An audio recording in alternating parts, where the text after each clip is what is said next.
गुरु प्यारी साध संगत जी, आज फिर से एक सुंदर सी साखी आप सभी को सुनाने जा रही हूँ।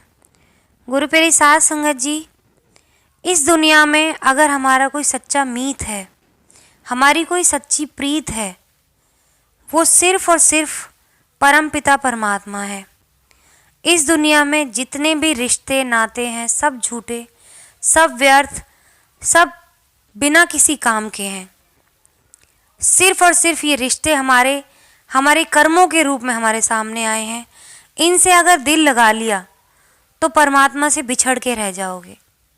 गुरु प्यारी साध संगत जी, जो इंसान ये कहता है कि मेरा ये खून का रिश्ता मेरा अपना है, या मेरा वो खून का रिश्ता, या मेरी बीवी, या मेरा पति, या मेरे कोई भी मेरा अपना है, ये अपने नहीं है। ये सिर्फ आपके कर्म हैं पिछले जन्मों के, जो रिश्ता बन के आपके साथ में आ गए हैं। आपको सिर्फ इन कर्मों को निभाना है, क्योंकि आप पिछले जन्म में इनको पूरा नहीं कर पाए हो, तो इस जन्म में आपको पूरा करना पड़ेगा। लेकिन दिल लगाने की गलती मत करना। आपने अगर इनके साथ दिल लगा लिया तो आप 84 से कभी मुक्त नहीं हो पाएंगे। तो आइए गुरु प्यारी साध संगत जी, सुनते हैं आज की ऐसी ही एक सुंदर सी साखी, जो हमें ये बताएगी कि इस दुनिया में सिवाय परमात्मा के अपना सच्चा मीत कोई नहीं है। सिवाय अपने गुरु के कोई अपना सच्चा मीत नहीं है। तो आइए गुरु प्यारी साध संगत जी, सुनते हैं आज की ये सुंदर सी साखी। ये कहानी है एक ऐसे लड़के की जो अपने गुरु को बहुत मानता था।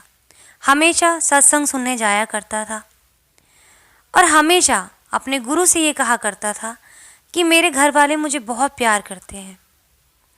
एक दिन हंस के गुरु ने पूछ लिया कि तेरे घर वाले तुझे क्यों प्यार करते हैं, क्या इसीलिए तू बहुत कमाता है इसलिए?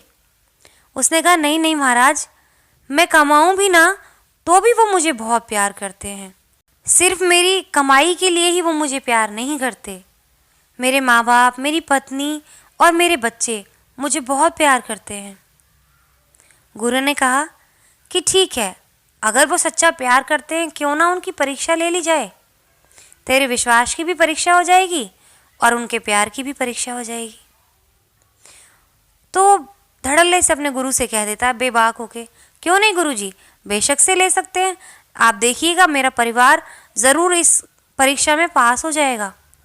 गुरु ने मुस्कुराते हुए कहा ठीक है, कल इस समय तुम चारपाई से उठना और अपनी सांस रोक के चारपाई से गिर पड़ना, उसी समय मैं आ जाऊंगा। गुरु का इतना आदेश था, उसने वैसे ही किया जैसे गुरु ने आदेश दिया।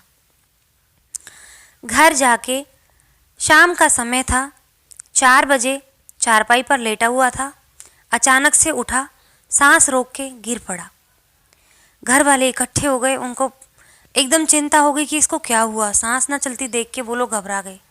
इधर से गुरु आ गए। गुरु ने उसकी नब्ज चेक की और गुरु ने घर वालों को कहा कि मैं इसके प्राण तो ला सकता हूँ, लेकिन उसके लिए किसी न किसी को अपने प्राणों की आहुति यानी बलि देनी पड़ेगी।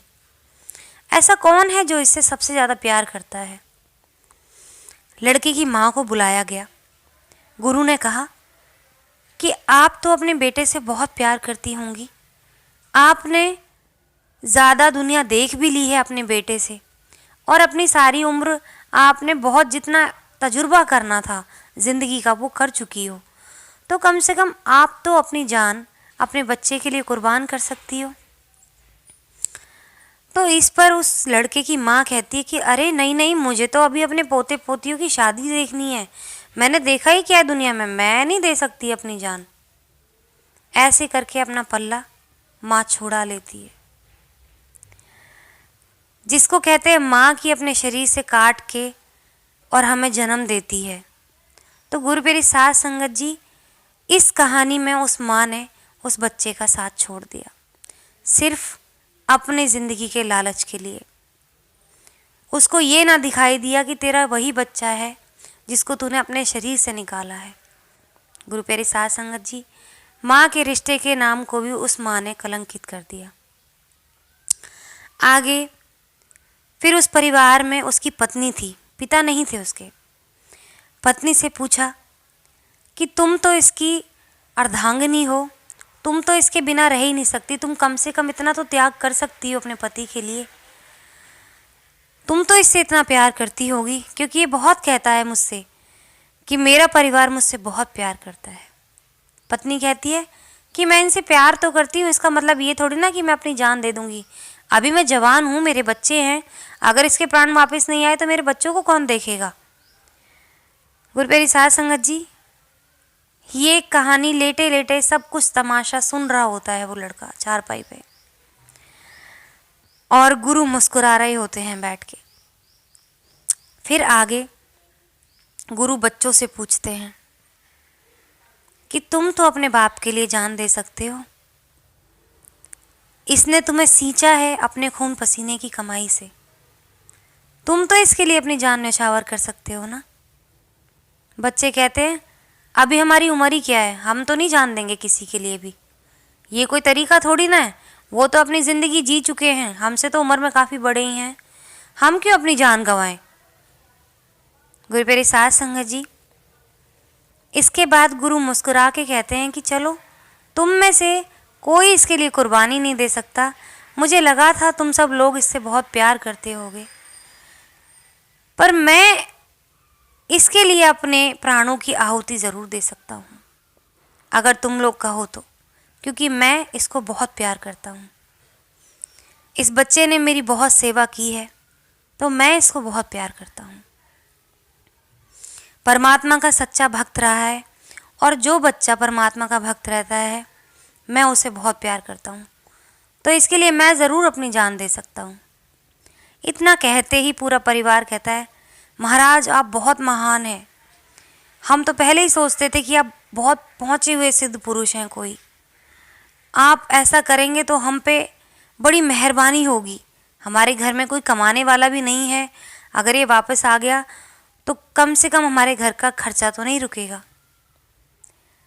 ये बात वो लड़का पड़ा पड़ा अंदर से उसको बड़ा दुख होता है कि मेरा परिवार जिसको मैं मानता था कि जो मुझे सच्चा प्यार करता है, उसके सामने 2 पल में औकात निकल के आ गई उसके घर वालों की, कि सिर्फ पैसों के लिए उसका इस्तेमाल कर रहे थे, और उसके अलावा उससे ज़्यादा उसका कोई काम नहीं, उसकी कोई ज़रूरत नहीं थी उस परिवार के अंदर।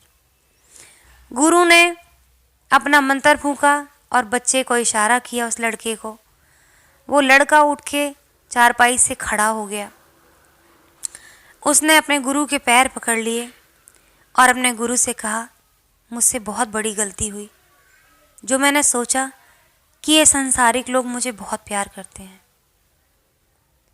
मैं आपके पास सिर्फ और सिर्फ सत्संग के लिए आता था, 1 घंटे के लिए, बाकी के जो समय था मेरा मैं इनके लिए कुर्बान करता था, इन पर न्यौछावर करता था,